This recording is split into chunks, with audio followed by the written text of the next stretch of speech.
Coucou tout le monde, c'est une petite vidéo aujourd'hui, alors ça fait un petit moment que j'en ai pas fait une sur ce groupe pour parler alimentation et régime.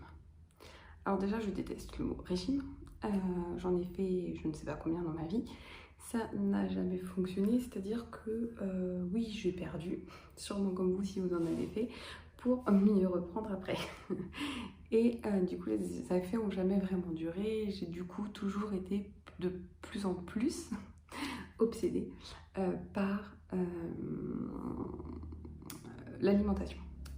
Donc moi je voulais te parler d'une méthode que j'ai connue avant même de savoir qu'elle s'appelait vraiment comme ça et que moi j'avais appelé comme ça, qui est l'alimentation intuitive. Aujourd'hui, vu que l'alimentation intuitive s'est beaucoup développée, tu pourras te renseigner si ça t'intéresse, il y a des livres, des podcasts, des vidéos, il y a tout un tas de trucs. Je préfère l'appeler alimentation innée ou alimentation bienveillante. Pourquoi je modifie ce petit mot? C'est parce que dans l'alimentation intuitive telle qu'elle est proposée aujourd'hui, je trouve qu'il y a énormément de bonnes bases. Je trouve qu'il y a des choses vraiment passionnantes, enrichissantes, et d'ailleurs je continue à lire sur le sujet. Mais parfois, je trouve que malheureusement, maintenant, elle est un peu assimilée parfois à un régime. C'est-à-dire que c'est une méthode et puis donc on va la suivre et voilà, je trouve que le côté intuitif du coup perd un peu de son intuition, voilà, de sa liberté. Du coup, moi j'aime bien dire alimentation innée quand je travaille avec mes clientes, que ce soit par les accompagnements au coaching, à distance ou au cabinet, ou par mes accompagnements holistiques qui là intègrent coaching et réflexologie. Et en fait, j'aime bien du coup utiliser ce mot voilà, d'alimentation innée ou bienveillante. Innée pourquoi? Parce que tu sais ce qui est bon pour toi. C'est-à-dire que quand tu nais à ta naissance, tu sais ce dont tu as besoin. Tu vas pleurer quand tu vas avoir besoin de manger ou de t'hydrater.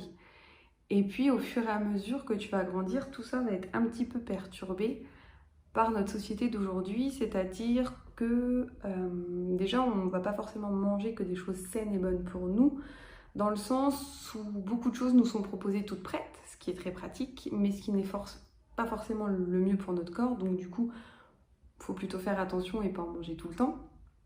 Bref, on nous propose tout un tas de choses qui viennent de partout, qui sont préfabriquées, qui ne sont pas forcément la nourriture pour laquelle notre métabolisme est prêt. Et aussi, énormément dans notre société actuelle, l'alimentation est synonyme de convivialité, est synonyme de réconfort, est synonyme de moments entre amis, de partage, de bonheur éphémère, de bon. Alors que ce n'est pas toujours le cas et on place énormément l'alimentation au cœur de notre rythme. Alors qu'au final, l'alimentation c'est quelque chose de physiologique, c'est un de nos premiers besoins et le corps, lui, sait ce dont tu as besoin et suivant les journées, il aura un peu plus besoin ou un peu moins besoin de certaines choses et il saura te le réclamer. Par contre, et c'est pour ça que j'aime bien aussi ce terme d'alimentation bienveillante, pour pouvoir suivre cette alimentation innée, il faut savoir s'écouter et écouter son corps. Donc le principe de l'alimentation intuitive, c'est en fait d'apprendre à manger, de réapprendre entre guillemets à écouter son corps pour manger. Et donc c'est manger quand tu as faim, donc reconnaître la véritable faim, donc la faim physiologique, même si parfois tu peux manger par faim émotionnelle, parce que ça peut faire du bien, mais tu en seras consciente, et ça fera toute la différence, parce que ça va énormément limiter toutes les crises de compulsion alimentaire.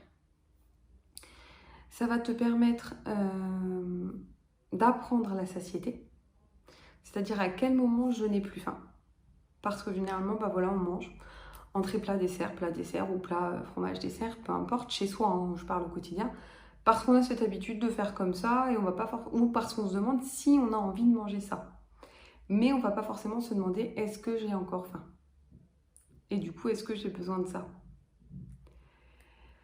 Et donc, tu vas apprendre voilà, à manger suivant ta faim et les réels besoins de ton corps. Il y aura des jours où tu auras plus faim que d'autres, et notamment des moments, parce qu'en tant que femme, suivant notre cycle aussi, on est très influencé par notre cycle, et donc on a des périodes où on mange plus que d'autres, où on a besoin de plus de gras ou plus de sucre. Mais ça, ton corps, une fois que tu sais l'écouter, il sait te le dire. Parce qu'en fait, avec ce principe, tu vas apprendre à te dire est-ce que j'ai faim ou j'ai pas faim. Donc au début, tu vas souvent être obligé d'attendre d'avoir vraiment faim. Donc le ventre qui gargouille, la bouche un peu pâteuse, ou parfois un peu cette impression de je vais un peu tomber dans les pommes ou j'ai la nausée, vraiment voilà. Donc trouver comment toi tu as faim, et parfois voilà, il va falloir que tu attendes vraiment d'avoir faim au début.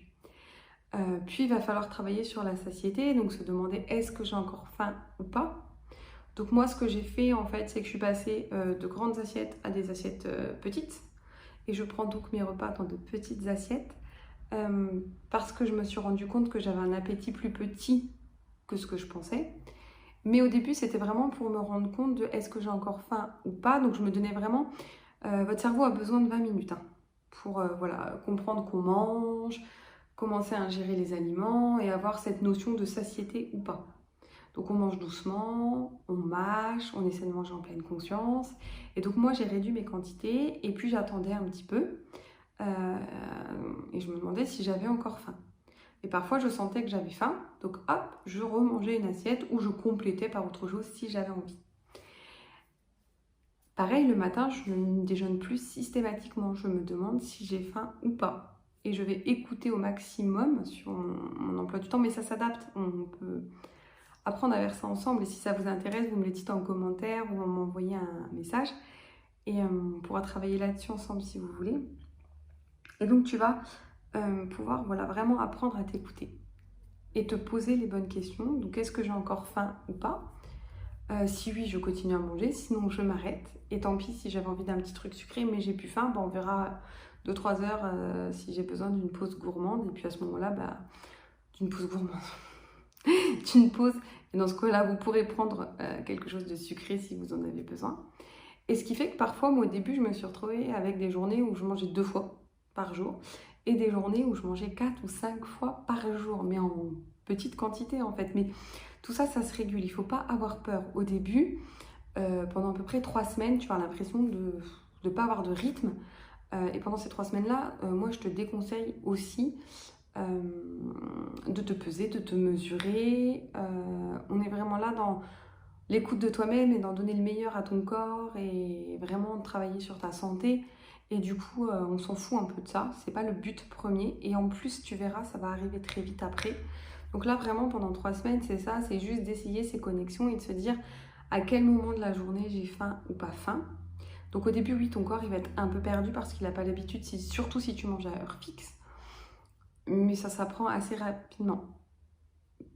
Pour ceux qui ont des familles, un conjoint qui vont dire « Ah oui, mais moi je veux manger absolument en même temps qu'eux », ça, c'est à toi de voir comment tu peux l'intégrer. Moi, au début, et c'est pour ça que c'est plus facile de le commencer peut-être avec quand ils sont à l'école, pour les enfants en tout cas, parce que ça te permet, voilà, dans la journée, de décaler tes rythmes, de suivre ton propre rythme et de pas forcément mince, je perds le mot, de t'accorder sur les heures de repas. Mais après voilà, donc du coup c'est manger quand t'as faim, et donc au début c'est un petit peu n'importe quoi, et puis au début ton corps va peut-être te réclamer des choses que t'as pas l'habitude enfin que tu t'interdis d'habitude de manger, et là en fait le but c'est de te dire ok, j'en ai envie donc je les mange parce que c'est ce que mon corps me réclame à cet instant-là. Et peut-être que du coup tu vas te manger une boîte de gâteaux, tu vas te dire mais non, n'importe quoi, c'est pas grave.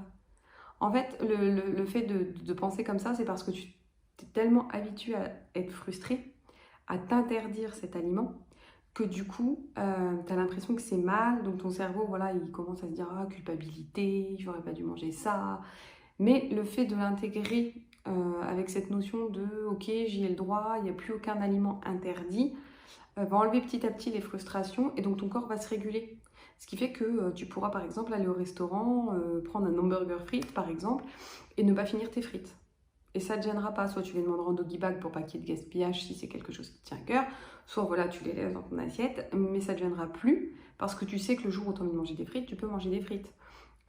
Tu vas pouvoir aller manger une glace, la finir ou pas la finir, parce que tu sais que si demain tu as envie de manger une glace, tu peux manger une glace. Si c'est dans une semaine, c'est dans une semaine. Et c'est comme ça que ça va se réguler. Donc tu as toujours à peu près 3 semaines, voilà, où c'est un peu comme ça. Mais ensuite, ça se régule et ton corps sait vraiment ce qu'il a besoin.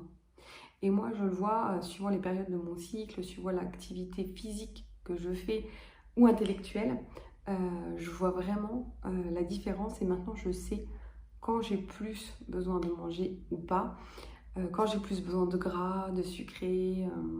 L'hydratation aussi, tu vas voir, là, ça revient aussi beaucoup. Parfois, on sent des coups de barre dans la journée, des coups de fatigue, on a l'impression un peu d'avoir des petits creux. Je te conseille de boire un grand verre d'eau pour être sûr que c'est pas aussi de la déshydratation. Parce qu'il y a pas mal de chances que tu boives pas assez et que du coup, voilà, ça joue aussi. Voilà, c'était pas mal de petits conseils en vrac pour commencer à parler alimentation. Et je voulais surtout savoir si ce sujet t'intéressait, si ce sujet-là t'intéressait. Bah, disons que j'ai du mal aujourd'hui. Et si tu voulais on pourrait se dédier une semaine, si tu veux, où je ferais un post par jour sur un élément pour que tu puisses te lancer dedans à 100%. Et du coup, on pourrait se dire qu'une fois par jour, donc chaque jour, je poste un post qui te permet de te lancer et je te fais un suivi sur ces 3 premières semaines ensemble. Et ça, on pourrait le faire, par exemple, dès la semaine prochaine ou à la rentrée. Enfin, voilà.